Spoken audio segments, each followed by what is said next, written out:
Good morning, everyone. Good morning.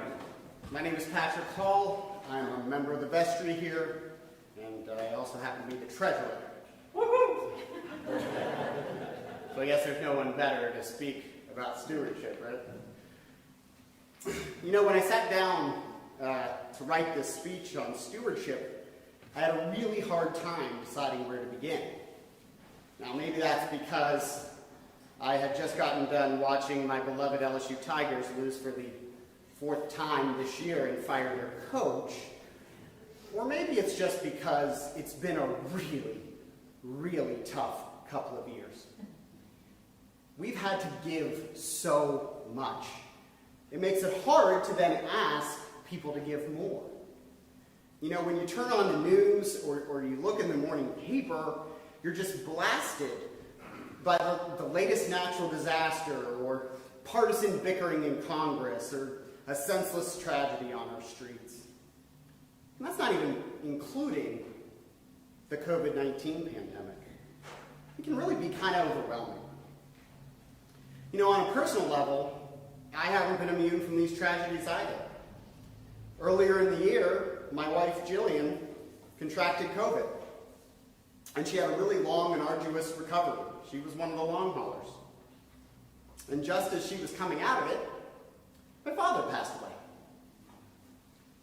But you know, throughout these sad and difficult times, this church, and when I say this church, I really mean you, my brothers and sisters, you remained a beacon of hope, a bastion of calm, and a source of healing. Delicious home-cooked meals, medicines to ease my wife's symptoms, prayers to strengthen and heal us, and listening hearts to help us mourn. These were all provided to us without request or recompense. But I'm really not surprised by that, because the people of St. John's are people of faith, who walk in the ways and by the example of our Lord Jesus Christ. As St. James tells us, what good is it, my brothers and sisters, if you say you have faith, but not works? Can faith save you? If a brother or a sister is naked and lacks daily food, and one of you says to them, go in peace, keep warm, eat your fill, and yet you do not supply their bodily needs, what is the good of that? So faith by itself has no works, is dead. So if this is our standard, faith plus works equals salvation and life, well, then St. John's is most certainly alive. This parish is a living and vibrant parish. Whether we're teaching children who struggle to read through the reading club, whether we're feeding the hungry through the community dinner, whether we're striving to heal the wounds of systemic racism through Sacred Ground, we're working to end homelessness in our county through our partnership with Simon House. The people of this parish are united in their goal to be embodiments of the faith we share in the love of Christ. And we've had to continue doing this in really unique and new ways throughout this pandemic. We moved our services online and are now reaching new members, not only here in our own neighborhoods, but really across the globe. We've remained connected to one another through the card writing campaign, monthly activities like Valentine's Day card kits, rock painting packs, and of course we started the twice weekly recitation of Compline, which can be found on Facebook, Tuesdays and Thursdays, 8:30. But beyond being expressions of the love of God, these ministries have one other commonality. They all cost money. Now, I can tell you that as a member of the vestry, when the pandemic hit, we were all scared, you-know-what-less. We were facing increased costs for cleaning products and health needs.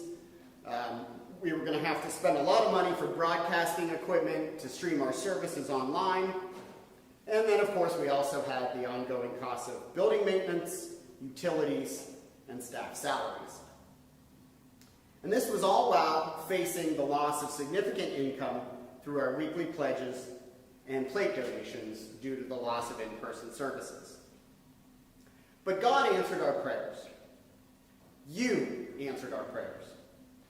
Our donations have generally remained pretty steady throughout the pandemic, and we've had a wonderful response to our Cloud of Witnesses campaign to continue and expand our digital ministry.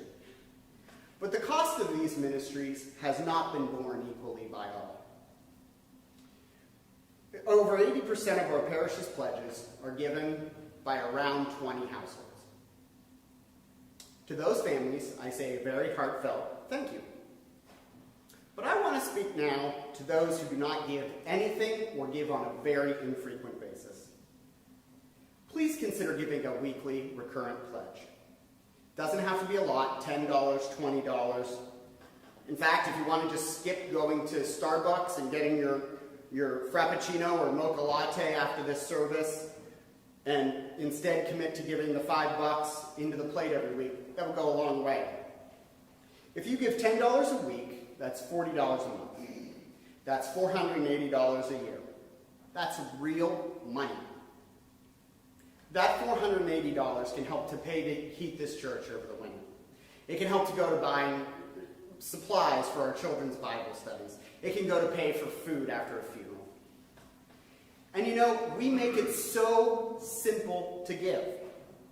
Through the Abundant app, the address for that is in the back of your bulletin, you can set up a recurrent pledge to be directly withdrawn from your bank account on a weekly basis. You don't even have to think about it anymore.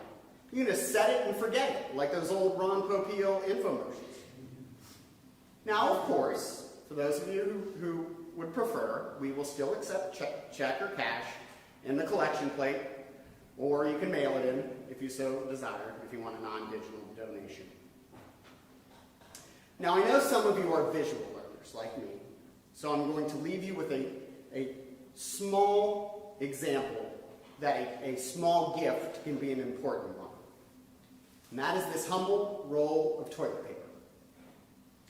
Last year, during the early days of the pandemic, when supply chains were failing and people were panic buying everything in sight, toilet paper became in short supply, with nary a roll on the shelves of Kroger or Save-A-Lot.